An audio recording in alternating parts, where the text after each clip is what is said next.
top sporting moments, Hills, that you'll always remember the exact moment, what you're doing, where you were?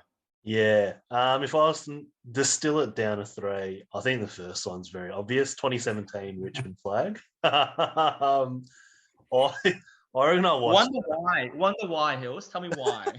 I reckon I watch that Wounded Tiger documentary on YouTube once a week. I reckon there's just something so special about 2017. And I know Simon and I, we're diehard Richmond fans, but I reckon George, even it'd be interesting to hear your thoughts. I reckon just to Well, I was there with you guys. Did we? Yeah. We did something together. Did we do something for the grand final? Yeah, the grand final parade. We went to Yeah. watch them train and took a photo in front of Dusty's mural.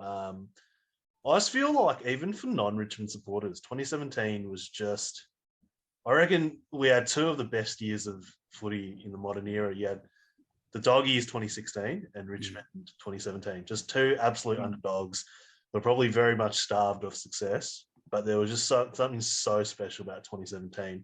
I remember it like it was yesterday, like it's a movie, just frame by frame.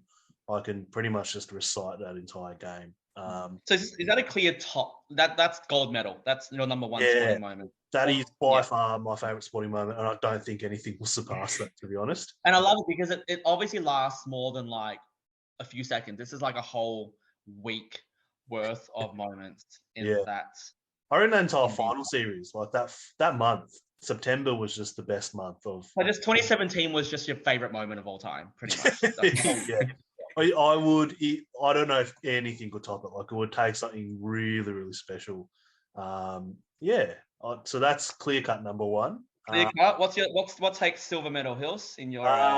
Probably 2012 UEFA Champions League. Chelsea win our first ever Champions League over Bayern Munich. It was a scrappy game, to say the least, and. Score that one? It was 1-1 and it went to penalties. 2012, yeah? Yeah, 2012 Champions League. To be honest with you, as a diehard Chelsea fan, I've supported Chelsea since I was born. We really shouldn't have won that match, which is what makes it so special. They were just a class above, and I reckon there were just moments where, it was just on a knife's edge.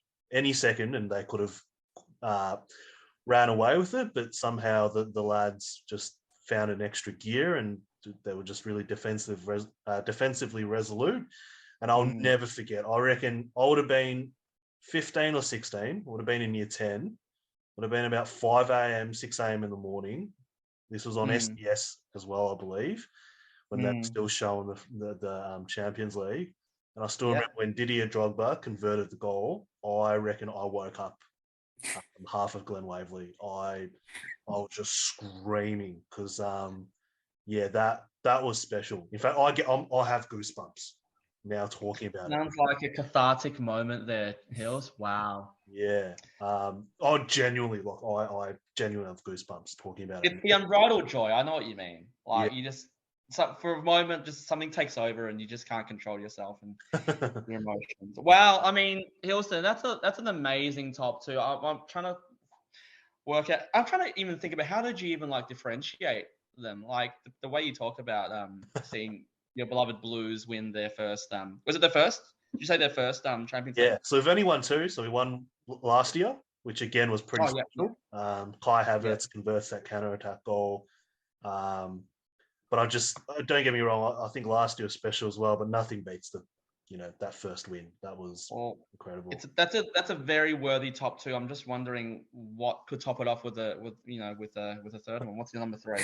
Well, the third one it's a real sort of niche one, and it's actually an MMA one. So I'm a huge mixed martial arts fan, and my favorite fighter is actually a Hawaiian.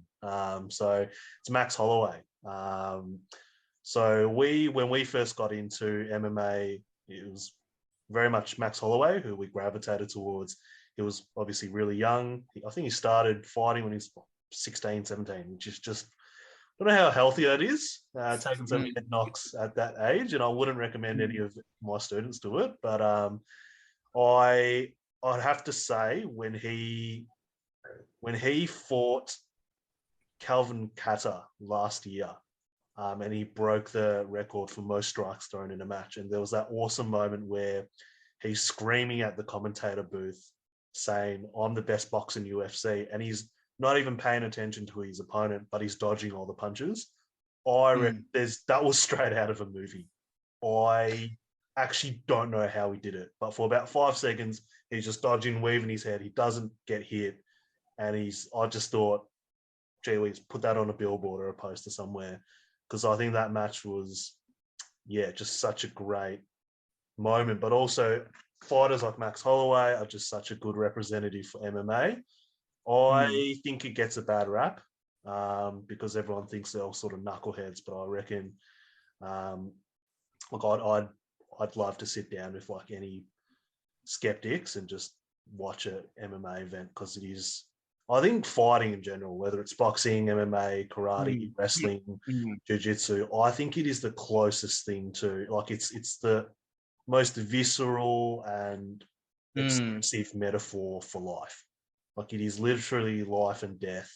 And I think there's something really scary about it, but I think that's what makes what these guys do every single day really brave and at times really beautiful. Thank you for listening to Three Teachers Talk.